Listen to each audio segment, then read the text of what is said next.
Wow, I did not expect it to be this easy.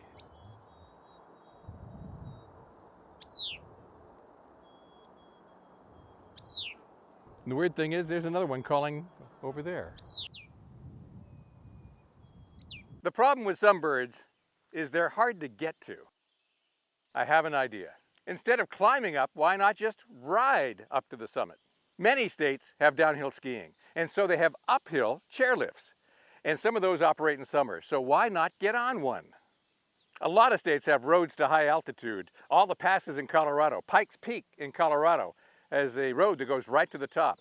Mount Mansfield in Vermont, Mount Mitchell in North Carolina, Mount Washington in New Hampshire, which we'll see in a moment. So which ones get you to unusual birds and which ones don't? Right now, I'm in the White Mountains of New Hampshire, home of the White Mountain National Forest and the Presidential Range, with a lot of ski areas and a famous auto road. Let's try 3 mountains and see what we get.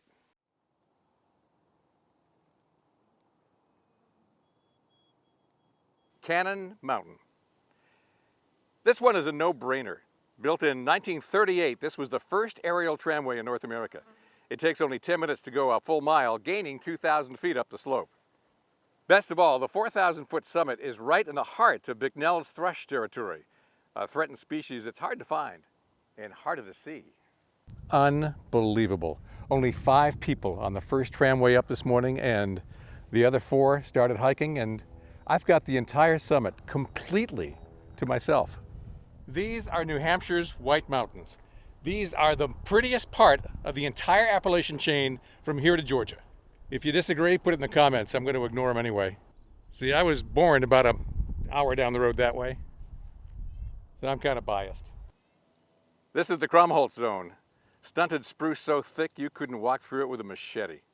Fortunately, there's a short trail and just a 10-minute walk to an observation deck with incredible views the whole way.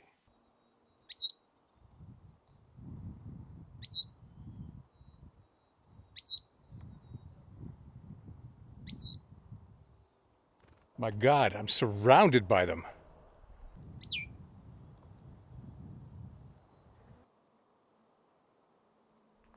There's 4, maybe 5. Conventional wisdom is that Bicknell's thrush really only sings a lot at dawn and dusk. And that's wrong.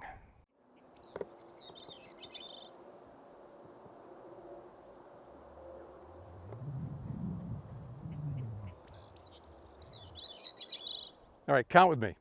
There's one singing there, there's one singing there,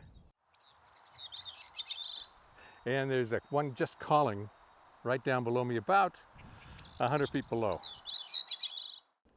I was not expecting this. They are really stirring themselves up today. Well, that's the funny thing about Bicknell's thrush. They're kind of communal. It's like a hippie colony. They keep track of each other, which is why they're mixing things up, but they're not really very aggressive about defending a territory, because in this thick stuff where you can't see anything, they can't. So every nest is likely to have multiple fathers, and fathers will feed chicks in multiple nests. Oh, there's a boreal chickadee down there. But if I walk out 4 feet that way, I'll drop 700 feet that way.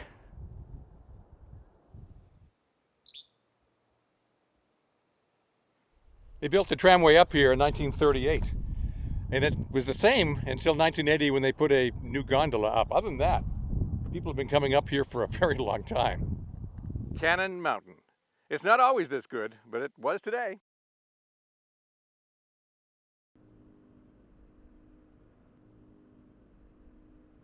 Well, this should be fascinating. I've never done this before. I've never even been here before.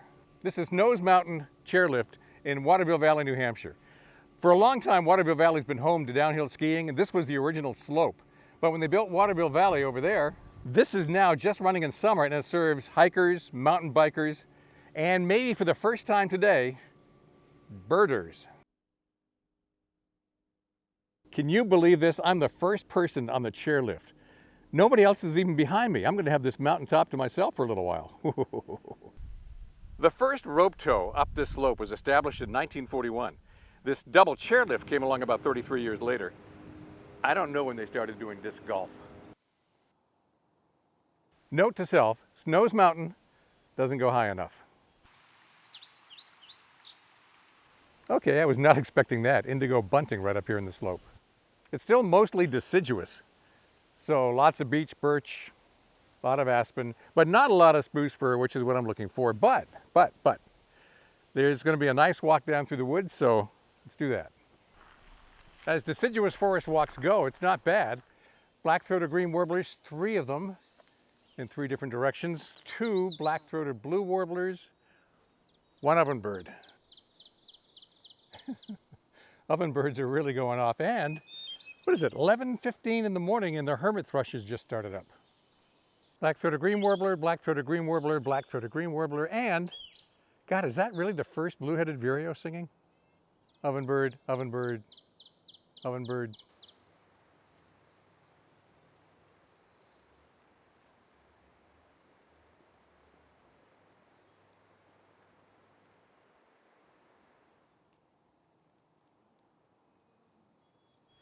Look, it's the first day of July in the White Mountains. Winter starts in 2 weeks. Shouldn't you be storing nuts?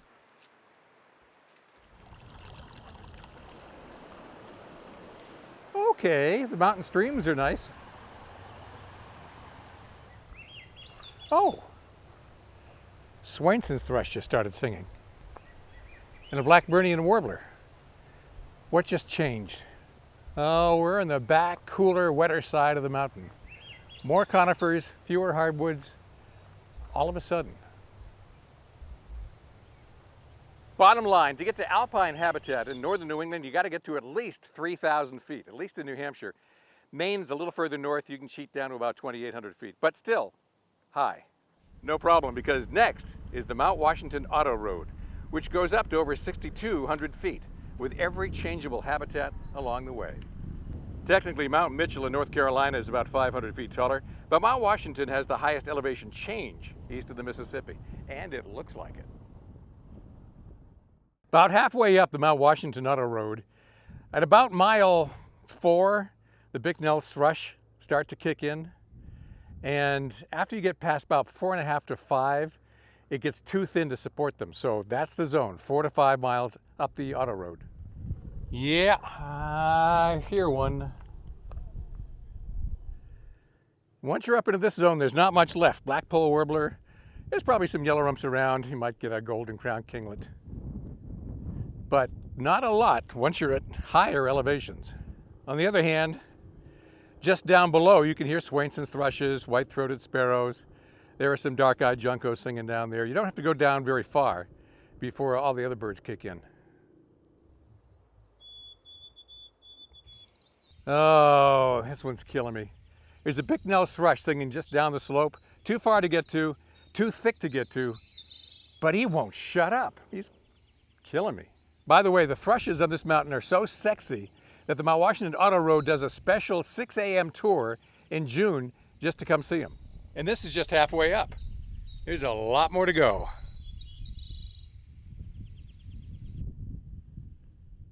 Once you get above mile 6, everything is pretty much tundra. And really almost no birds up here except maybe some ravens flying over and American pipit.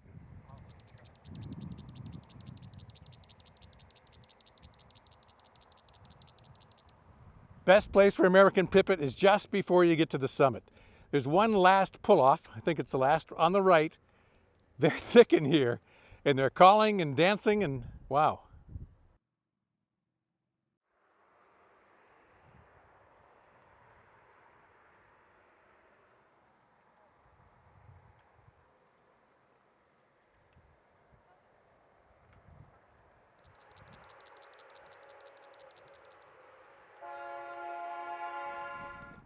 I did not know they did this. It's like skylarks.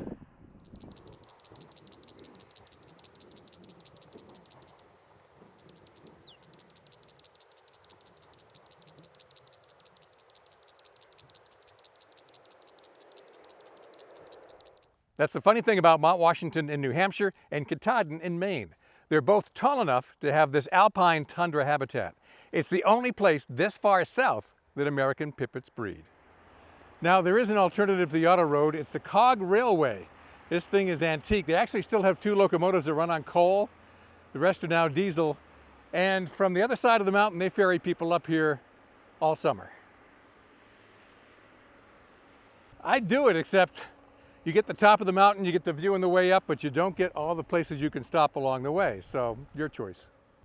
Why, yes, I have climbed this mountain when I was in the 6th grade.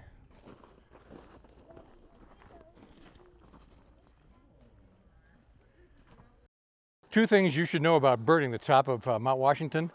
First, it is one of the windiest spots on the planet. The all-time wind speed record at 231 miles an hour was set right here. The second thing is it's often in the clouds and it's cold. I cannot believe I didn't have to wear a jacket today. I just can't believe that. But what you should really know is that I picked this day deliberately. I looked at the forecast. It's going to be warm, no wind, and it's been perfect.